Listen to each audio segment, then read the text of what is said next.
This is a Sunday update on now powerful Hurricane Melissa. Yesterday we talked to you about a potentially catastrophic event unfolding based off the forecast, and as you can see from the satellite imagery behind me, that now appears to be virtually certain. This is the satellite imagery indicative of a powerful hurricane, currently a Category 4 on the Saffir-Simpson scale, with the potential to further intensify before moving over Jamaica and over the next several days. So let's take you through the current storm information. 140 miles per hour peak winds, again Category 4, Saffir-Simpson scale. The pressure is down to 953 millibars, moving generally slowly off to the west. That slow motion is going to be imperative to understanding how the impacts of this particular event are going to play out. Now, where is it going to go from here? Let's look at the cone.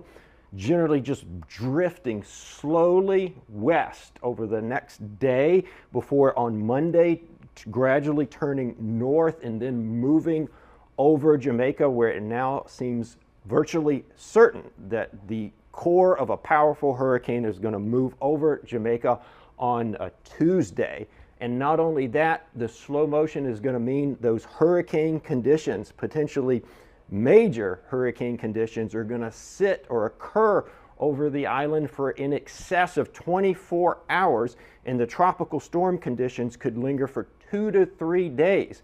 Now, why is this so important? That is a long duration event where you're going to have to be in a shelter in your home for up to 2 to 3 days, possibly longer for communities that could be cut off by the catastrophic flooding that I'm going to talk about here in a second. After moving over Jamaica, then moving over eastern Cuba, still a powerful hurricane, potentially a major hurricane on the Saffir-Simpson scale, and then the southeast Bahamas and Turks and Caicos next in line, and then finally Bermuda out at day 4. You need to be starting to pay attention to this storm. Watches and warnings. Hurricane warning in effect for Jamaica. We already talked about virtually certain, a powerful hurricane, potentially a major hurricane with destructive winds moving over you on Tuesday. And then on a hurricane watch for eastern Cuba.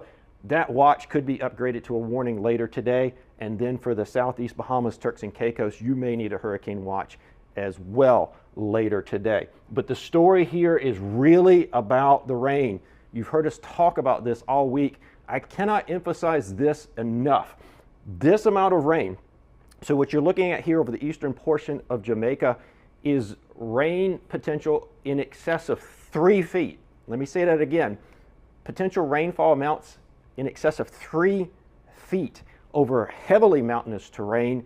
That is almost certain to create catastrophic flooding, life-threatening flash flooding, roads impassable, communities cut off. If you're watching from Jamaica, conditions are going to go downhill rapidly through the day today. You need to just be wherever you're going to be and be ready to ride this out for several days, meaning supplies, whatever you need to ride this out for several days, because conditions will deteriorate really, really rapidly here in the next few hours. Don't be out and about after sunset. Those heavy rains, not quite as high as Jamaica, but still the potential for extreme flash flooding over eastern Cuba as the center moves across Tuesday and Wednesday. And then I want to note here, we've talked about the rains in the Dominican Republic and Haiti. You almost could get a second round as the storm passes off to the west.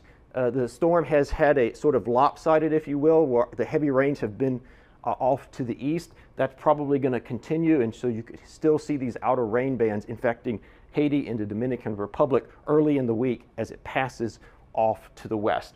I'm going to end where we sort of began. This extreme rainfall potential, owing to the slow motion, is going to create a catastrophic event here for Jamaica. It is imperative that if you have friends and family in that area, if you know somebody there, you contact them, make sure they're aware and tracking this, and make sure they know how to protect themselves for upwards of 2 or 3 days, because it's going to take so long for this storm to move through that area. We'll be back tomorrow at the same time with an update, but you can always get more information from us at hurricanes.gov.